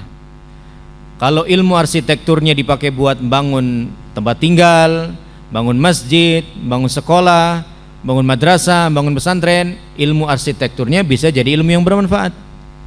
Tapi kalau ternyata ilmu arsitekturnya dipakai buat bangun tempat-tempat maksiat, nggak jadi ilmu yang bermanfaat. Tapi kalau ilmu yang bersumber dari Al-Quran dan As-Sunnah, udah pasti ilmu yang bermanfaat, ya. Jadi sebab yang ketiga adalah memiliki ilmu yang bermanfaat, yaitu ilmu yang bersumber dari Al-Quran dan As-Sunnah. Al-ilmu asasun la budda minhu liyakuna al-'abdu miftahan lil khair. Ilmu merupakan hal yang sangat prinsip yang wajib dimiliki oleh seorang hamba ketika ia ingin menjadi sebab terbukanya kebaikan. Ketika ia ingin menjadi tersampaikannya segala kebaikan kepada orang lain, itu wajib, enggak bisa enggak. Kenapa? Wa man lam yakun 'indahu ilmun nafi' kaifa yumayyiz baina mafatihil khair wa mafatihis syarr. Kalau dia enggak punya ilmu yang bermanfaat yang bersumber dari Al-Quran dan As-Sunnah, bagaimana dia bisa membedakan mana yang baik, mana yang buruk? Gak bisa dia memfilter. Satu-satunya yang bisa dia andalkan untuk mengatakan ini baik, ini buruk cuman perasaan. Kayaknya nih baik deh, kayaknya. Kalau enggak gimana coba? Ya, yang pasti-pasti aja deh. Kalau emang baik beneran. Ya. Dan itu harus ada datanya dari Al-Qur'an atau As-Sunnah. Jangankan untuk agama, untuk akhirat, untuk dunia aja kita kan mau yang pasti-pasti. Ya. Bapak-bapak ada enggak yang mau berobat kepada dokter yang mainnya pakai perasaan aja? Bapak kayaknya nih gitu. Terus obatnya kayaknya yang bagus ini nih, yang bagus. Kayaknya lagi, ya. Kan enggak mau, ya. Apalagi untuk agama yang kaitannya surga dan neraka. Maka cari yang pasti-pasti aja, ilmu yang bermanfaat. Umar bin Abdul Aziz rahimahullahu taala mengatakan, "Man ta'abbadallaha bighairi ilmin fakana ma afsadahu aktsara mimma aslahahu."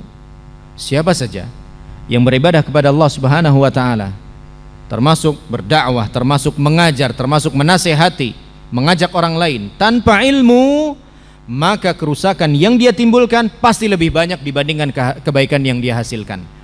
Ya. Siapa saja yang beribadah kepada Allah Subhanahu wa taala dengan tanpa ilmu, pasti kerusakan yang dia timbulkan lebih banyak daripada kebaikan yang dia hasilkan.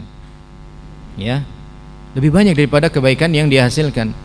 Maka ilmu merupakan hal yang tidak bisa ditawar lagi bagi seorang yang hendak menjadi kunci terbukanya kebaikan. Bagi seorang yang hendak menyampaikan kebaikan kepada orang lain, mendakwahi orang lain, menasihati orang lain. Allah Subhanahu wa taala berfirman dalam surah Yusuf ayat 108, "Qul hadhihi sabili ad'u ila Allah ala basiratin ana wa man ittaba'ani." Katakanlah wahai Muhammad sallallahu alaihi wasallam, inilah jalanku. Aku mengajak orang-orang untuk ke jalan ini, ke jalan Allah Subhanahu wa taala. Ala basirah, di atas ilmu, di atas petunjuk. Ya. Ilmu ini terkait apa saja? Terkait apa yang hendak disampaikan. Ya, terkait hendak yang disampaikan, apa yang hendak disampaikan. Kalau kita mau menyampaikan wajibnya makan pakai tangan kanan, kita harus mengilmui hal itu dulu. Ya, kalau nggak hafal hadisnya, minimal tahu hadisnya lah yang nyuruh kita makan minum pakai tangan kanan. Ya, ilmu terkait apa yang hendak disampaikan. Kedua, ilmu terkait apa? Ilmu terkait cara menyampaikannya. Ya, teknis menyampaikannya. Kan beda-beda bagaimana cara kita mengajari anak-anak, bagaimana cara mengajari orang tua, bagaimana cara menasihati anak, bagaimana cara menasihati orang tua. Caranya sama berbeda? Beda. Caranya harus tahu, mengilmui caranya. Ya, jadi yang pertama mengilmui apanya? Materi lah begitu, mengilmui materi. Yang kedua mengilmui cara. Ya. Yang ketiga mengilmui apa? Kondisi orangnya. Ini orang, ya, kondisi emosionalnya lagi nggak stabil. Stop dulu, jangan dulu. Ya, biar dia tenang dulu. Ya, biar dia santai dulu, istirahat dulu, nanti baru kita nasihati. Ya. Maka ilmu ini mencakup 3 hal. Tentang materinya, tentang caranya, tentang kondisi orangnya, orang lawan bicara kita. Ya. Maka ketiga hal ini harus kita pahami dengan baik, terutama yang pertama tuh. Ya, terutama yang pertama. Ilmu tentang apa? Materi, ya. Harus kita ilmui dulu. Jangan modalnya cuma semangat. Ya. Jangan modalnya cuman katanya dan katanya. Kayaknya, kira-kira, perasaan, hawa nafsu, logika, jangan itu modalnya. Tapi modalnya apa? Benar-benar qala Allah atau qala Rasulullah sallallahu alaihi wasallam. Kalau enggak firman Allah, kalau enggak sabda Rasulullah sallallahu alaihi wasallam. Dan seorang yang terus belajar dan mau mengajari orang lain, Allah Subhanahu wa taala akan mudahkan jalan dia kemana? Ke surga. Nabi sallallahu alaihi wasallam bersabda, "Man salaka tariqan yaltamisu fihi ilman, sahhalallahu lahu bihi tariqan ilal jannah." Barang siapa yang meniti suatu jalan untuk menuntut ilmu, maka Allah Subhanahu wa taala akan mudahkan dia jalan menuju surga. Dia jadi tahu mana usaha-usaha yang beneran nganterin dia ke surga, mana usaha-usaha yang justru jerumuskan dia ke dalam neraka. Dia jadi tahu, ya, dalam ibadahkah, dalam akidahkah, berkeyakinan, juga dalam ibadahkah, juga dalam muamalahkah, transaksional kita. Oh ini boleh, oh ini nggak boleh, ya. Kalau boleh saya lakuin, saya lanjutin. Kalau nggak boleh saya tinggalin, saya cari bisnis yang lain. Hingga akhirnya apa? Dia terhindar dari neraka dan dia mendekat ke surga. Dan ini kesuksesan yang sesungguhnya, kata Allah Subhanahu wa taala. Allah Subhanahu wa taala berfirman,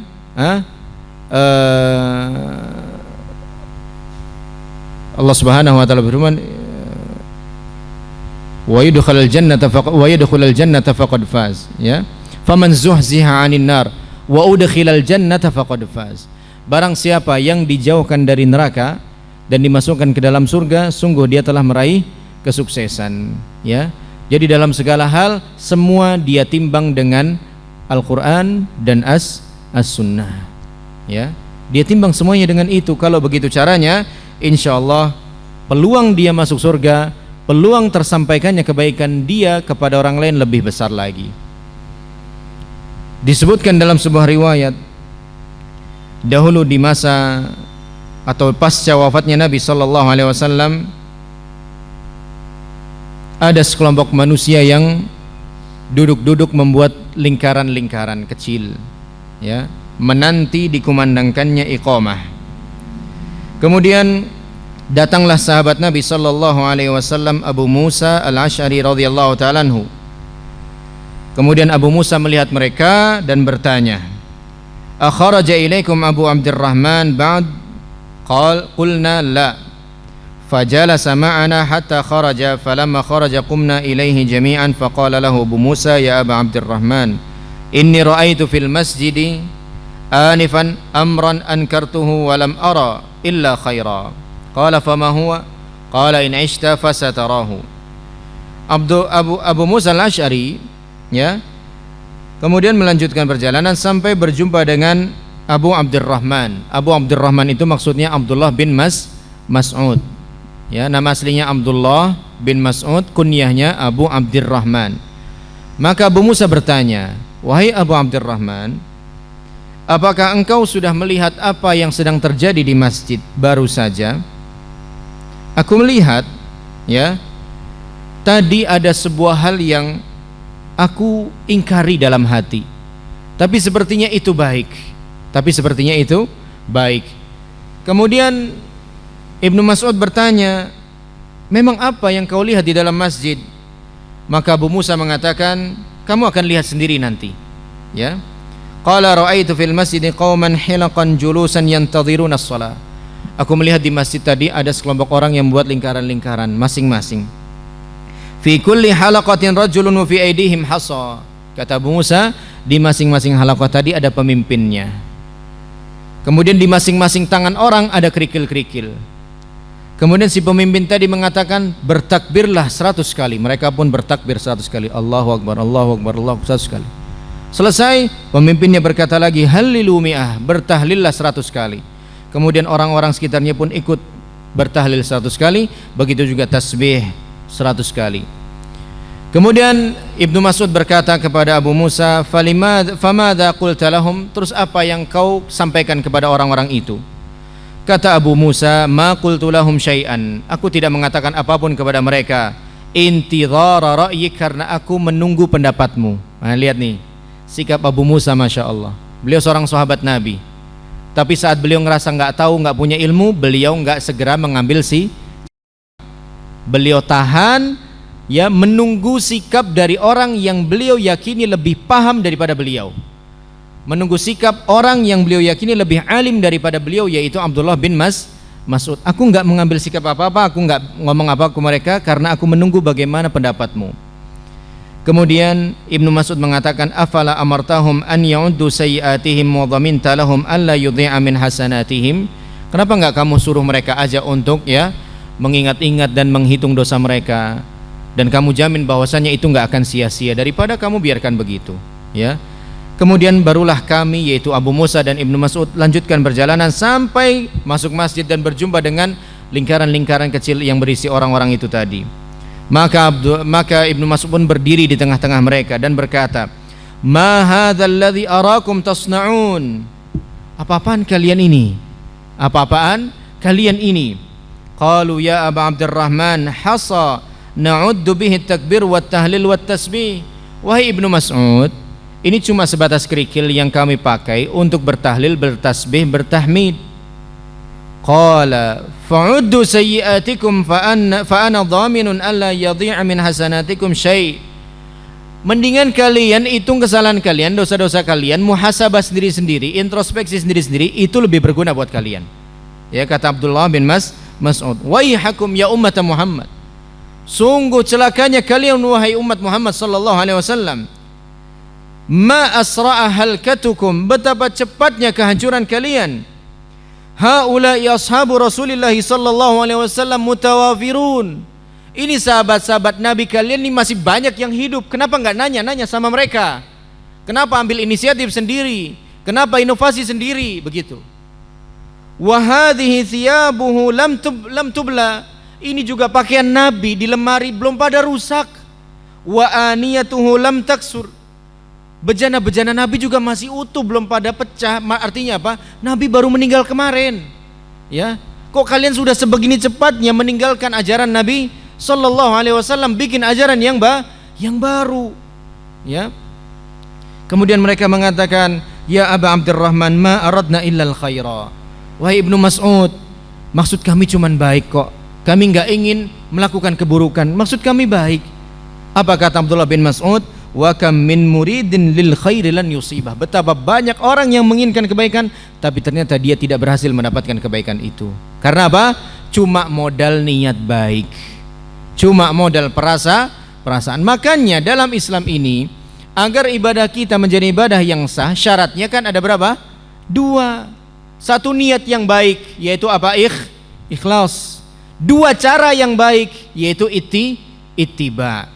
Jadi niat baik saja tidaklah cukup, harus dibarengi dengan cara yang benar. Dalam ibadah nggak boleh ada inovasi sendiri. Terima apa yang diberikan oleh Nabi SAW. Ya, nggak ada inisiatif sendiri, terobosan baru dalam tidak. Ya, maka apa? Ini diantara contoh betapa niat baik saja tidaklah cukup. Ya, berarti harus dengan cara yang benar. Dan cara yang benar bisa kita ketahui kalau kita punya ilmunya. Bagaimana agar caranya kita punya ilmu?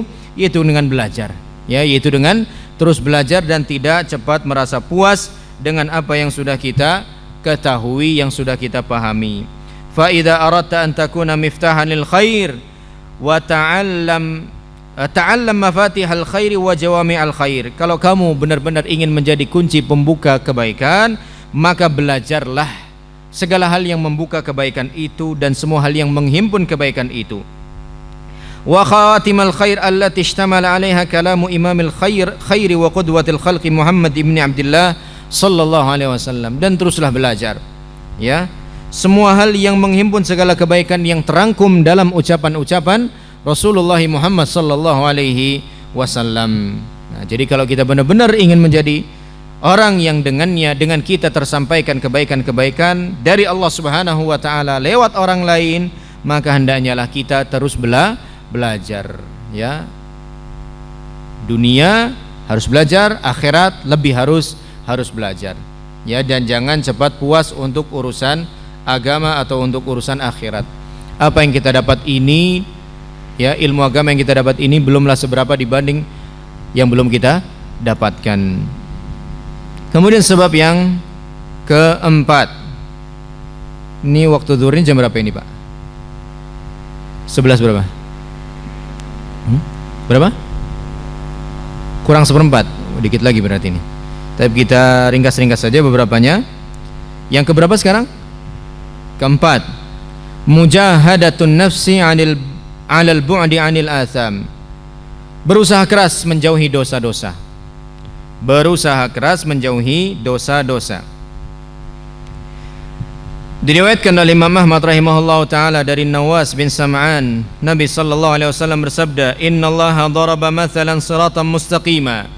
Sesungguhnya Allah Subhanahu wa taala memberikan perumpamaan berupa jalan yang lurus, wa ala jambatayis sirati abwabun, dan di kedua sisi jalan itu terdapat dinding atau pintu-pintu, wa alal abwabi suturun murkhatun, dan di pintu-pintu itu dan di setiap pintu-pintu ada tabir yang halus. Wa fi awwalis sirat munadin yunadi ya ibadallah. Di ujung jalan itu ada seorang yang menyeru, wahai hamba Allah, udkhulus sirat wala ta'wajju. Masuklah jalan ini dan jangan berbelok ke kanan dan ke kiri. Luruslah terus. Wa min jawfis sirat nada munadin ya Abdullah la taftah al-baba fa innaka in fatahtahu talijhu. Di tengah jalan atau di atas jalan tersebut ada seorang yang memanggil atau menyerukan, wahai hamba Allah, jangan buka pintu-pintu yang ada di kanan dan kirimu itu, karena kalau kamu buka, kamu pasti akan masuk ke dalamnya. Tsumma bayyana dzalik. Kemudian Nabi SAW menjelaskan apa maksud daripada perumpamaan tadi. Amma sirat fahuwal Islam. Adapun yang dimaksud dengan jalan itu adalah agama Islam. Wa amma surani fa hududullah. Adapun dinding kanan dan kiri tadi adalah batasan-batasan Allah Subhanahu wa taala. Wa ammal abwabul lati 'alaiha suturun murkhatun fa maharimullah.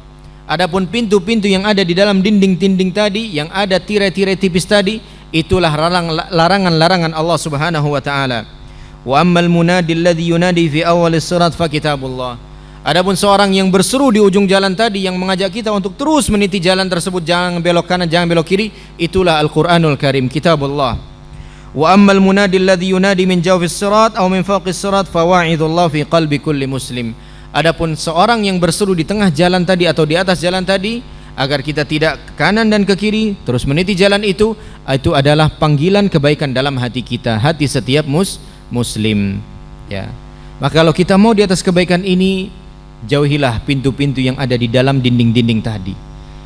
Pintu-pintu yang ada dalam dinding tadi yang dijelaskan oleh Nabi yang sudah dijelaskan oleh Nabi sallallahu alaihi wasallam itu adalah larangan-larangan Allah Subhanahu wa taala. Kalau sudah masuk ke larangan Allah, mendekat, membuka pasti masuk.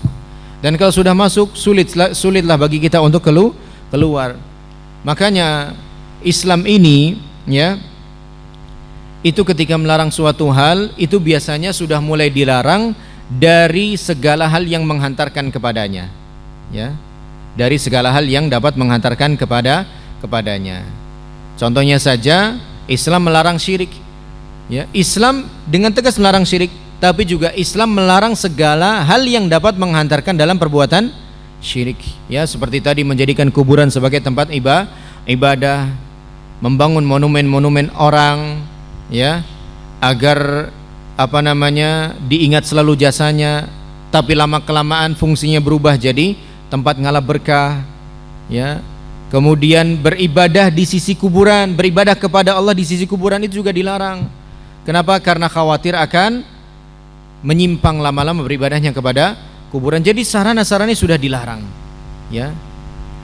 Berzina juga kan dilarang seperti itu, mulai dari sarana yang menghantarkan kepada perbuatan zina. Ya, maka di sini dikatakan oleh Nabi SAW, jangan dibuka pintu itu, ya. Kalau sudah dibuka, pasti akan masuk. Jadi kalau kita sudah tahu ada sebuah kemaksiatan terjadi, jangan penasaran, ya. Pengen coba-coba, pengen tahu, ya, pengen lihat-lihat. Karena kalau sudah begitu, biasanya pasti kecemplung, biasanya pasti terjerumus, ya. Jauhilah sedini mungkin, ya. Seawal mungkin, insya Allah kita akan lebih selamat. Dan terakhir sebagai penutup adalah berdoa kepada Allah Subhanahu wa ta'ala.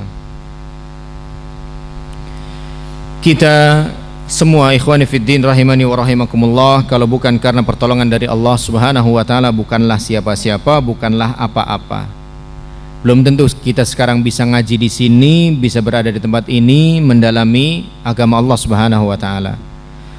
Semua ini berkat pertolongan Allah Subhanahu wa ta'ala, taufik darinya. Oleh karenanya mintalah selalu agar dimudahkan melakukan kebaikan dan menyampaikan kebaikan. Allahumma inni as'aluka hubbaka wa hubba man yuhibbuka wa hubbal amali alladhi yuqarribuni ila hubbika. Ya Allah, aku memohon cintamu, cinta orang-orang yang mencintaimu, dan aku mohon mencintai sebuah amalan yang mendekatkanku kepada cintamu. Ya. Kita butuh pertolongan dari Allah Subhanahu wa taala. Allah Subhanahu wa taala bahkan menegaskan di dalam kitabnya, walaula fadlullahi alaikum wa rahmatuhu ma zaka minkum min ahadin abada walakinallaha yuzakki may yasha. Kalaulah bukan karena karunia dari Allah, bukan karena rahmat dari Allah, tentulah tidak ada yang bisa bersih dari dosa. Kalian semua nggak ada yang bisa bersih dari dosa. Allah Subhanahu wa taala lah yang membersihkan siapa saja orang yang dikehendaki. Kita juga bisa menyukai keimanan, membenci kekufuran, itu karena Allah yang membuat demikian. Ya, bukan serta-merta karena upaya kita pribadi, ya, keteguhan kita, keuletan kita dalam mengupayakan iman, itu cuma satu bagian kecil saja. Ya. Yang menentukan tetaplah Allah Subhanahu wa taala. Allah berfirman, "Walakinnallaha habbaba ilaikumul iman wa karraha ilaikumul kufra wal fusuqa wal isyan." Allah Subhanahu wa taala lah yang membuat kalian nyaman dengan iman, yang membuat kalian suka dengan keimanan kepada Allah. Dan Allah Subhanahu wa taala lah yang membuat kalian benci, enggak suka terhadap kekufuran dan kemaksiatan. Maka berdoalah kepada Allah Subhanahu wa taala agar dijadikan sebagai orang-orang yang menyukai kebaikan, dan agar dijadikan sebagai orang-orang yang dengannya terbuka segala macam kebaikan, yang dengannya tersampaikan segala macam kebaikan. Dan diantara doa yang paling agung yang senantiasa diajarkan oleh Rasulullah sallallahu alaihi wasallam juga diamalkan, Allahumma inni as'aluka ilman nafi'an wa rizqan thayyiban wa amalan mutaqabbala. Ya Allah, aku mohon kepadamu ilmu yang bermanfaat, rezeki yang thayyib, yang halal, dan amal yang diterima. Dan ikhwani fid din rahimani wa rahimakumullah, para ulama mengatakan, di antara Syekhul Islam Ibnu Taimiyah rahimahullahu taala, beliau mengatakan ad-du'a'u miftahu kulli khair. Berdoa adalah kunci segala kebaikan. Makanya kita ini sebagai seorang muslim sebenarnya tuh kalau kita perhatikan, kita amati, kita itu selalu diarahkan untuk berdoa di setiap aktivitas kita. Ya. Bangun tidur, doa. Masuk kamar mandi, doa. Keluar lagi, doa. Keluar rumah, doa. Masuk masjid, doa. Keluar masjid, doa. Naik kendaraan, doa. Safar, doa. Mau makan, doa. Dan seterusnya. Ya. Mau tidur lagi, doa lagi. Menjumpai pagi hari, doa. Menjumpai sore hari, doa lagi. Sebenarnya sebagai seorang muslim kita sudah diarahkan oleh Allah Subhanahu wa taala, oleh syariatnya, untuk tidak pernah lepas dari yang namanya berdoa. Kita lagi sholat, itu doa juga. Ya, sholat kita kan doa. Ya, sholat kita doa. Maka doa merupakan kunci segala kebaikan. Jangan pernah lepas daripada yang namanya berdoa. Ya, walaupun doa-doa yang ringkas-ringkas, asalkan itu dari Nabi SAW dan hadir hati kita, lahir dan batin, yakinlah itu akan menjadi sebab datangnya segala kebaikan dari Allah Subhanahu wa taala.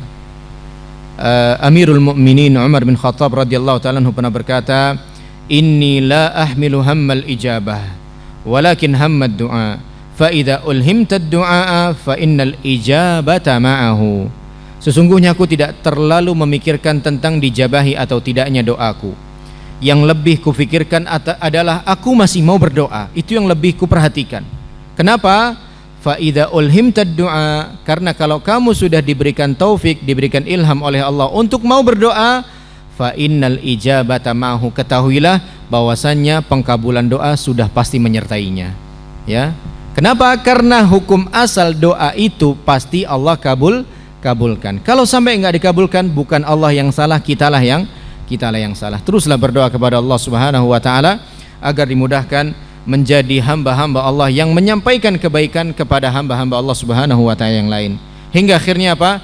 Pundi-pundi amal soleh juga ganjaran kita di sisi Allah Subhanahu wa taala semakin banyak, walaupun nanti kita sudah meninggal dunia. Ya, orang yang bahagia itu adalah orang yang sudah terkubur ya di bawah tanah sana, tapi kebaikannya masih terus mengalir. Di antara kebaikan yang bisa kita usahakan adalah ilmu yang bermanfaat, kebaikan yang bisa kita ajarkan.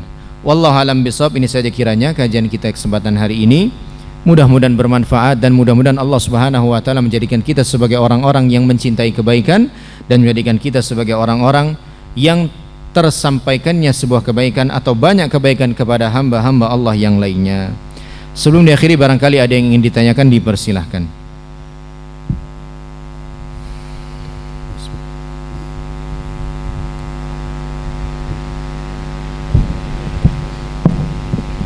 Assalamualaikum warahmatullahi wabarakatuh. Ada satu pertanyaan yang kaitan dengan kalimat tauhid la ilaha illallah. Yang keempat syaratnya ada kunci Pak Ustadz ya. Kalau tidak salah ikhlas. Nah, pengertian ikhlas, apa ada yang mengucapkan tauhid yang tidak ikhlas? Nah, mohon dijelaskan. Pertanyaannya apa? Ya, yang keempat karena ada kunci-kunci yang tadi itu, yang keempat ada ikhlas ya. Iya, betul.